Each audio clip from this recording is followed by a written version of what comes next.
Hey everybody, this is a quick review of graphical elements in poetry. So here's our poem. It's Penelope by Dorothy Parker. In the pathway of the sun, in the footsteps of the breeze, where the world and sky are one, he shall ride the silver seas. He shall cut the glittering wave.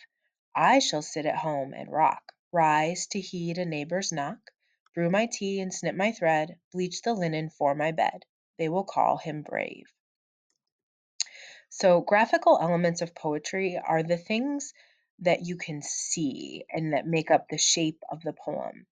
Um, Poets do often break the rules. We learn rules about essay writing and everything, and in poems, the rules get broken. And when we're looking at analyzing poetry, we just need to find where there's a pattern and look for a place where the pattern breaks. So it's almost like a Christmas tree, and there's one light that's blinking and the rest are stable. When something's different from what's around it, the author is trying to have us pay attention to that thing that's different because that is going to be a part of the poem that carries a lot of the meaning and contributes to the theme. So, the graphical elements that we're going to be thinking about are capitalization, and we just think about which words are capitalized and then which words aren't capitalized that normally would be. So, if there's something that's kind of different from what you learned as the rules of capitalization, that might be something to really pay attention to. Punctuation is also important. You kind of can look for where the sentences are, what other punctuation marks are there. Does the punctuation make us slow down our reading? Does it make us speed up our pace? And again, is punctuation being used in the way that you learn when you learn grammar rules, or are the rules getting broken? Because that's probably on purpose so that we pay attention to something. And then line length, does the shape stay pretty much the same throughout? Are there patterns with the lines? Are any lines significantly different from the others? Those are all things that can kind of help us figure out what the poet is trying to draw our attention to. So let's look at capitalization. In this poem, the author chose to capitalize the first word of each line.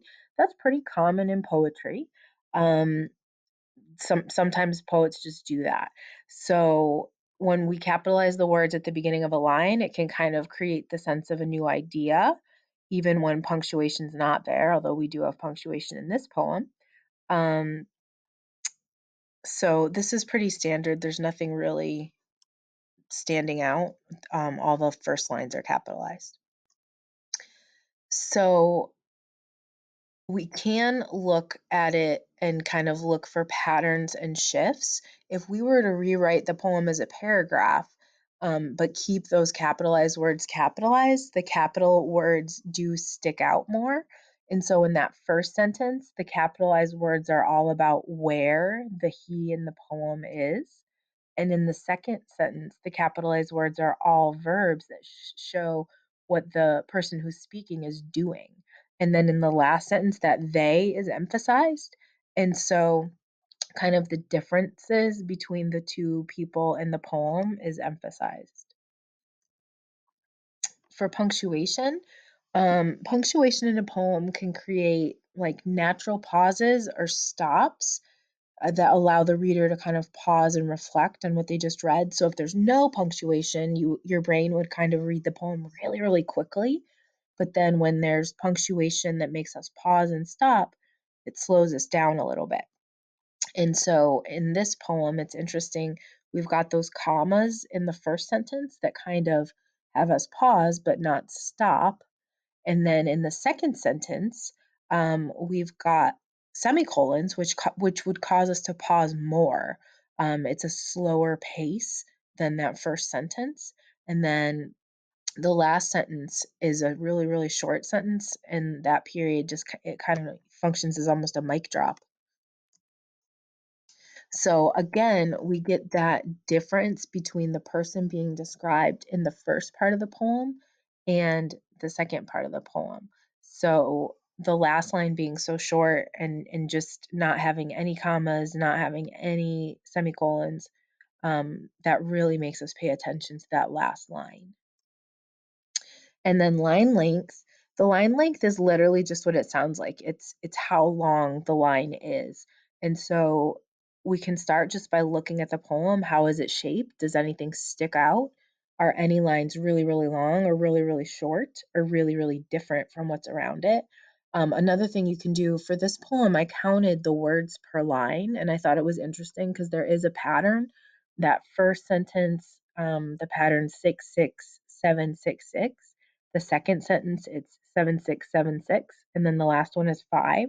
And so I just thought it was interesting that there's a clear pattern for each chunk of the poem, but it really emphasizes the difference between the two major sections. And then again, that last line is just by itself being really special. So it's also kind of interesting that the first part of the poem is really kind of wavy and it is describing a man who's out on the ocean like riding a boat, and the shape of that first sentence almost looks like waves, or it's kind of rocky like the ocean.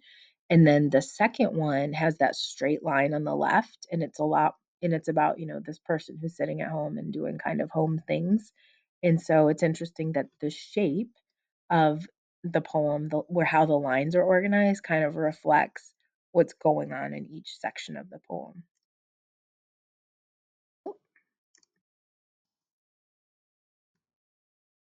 I think that is the end of our deal here, guys.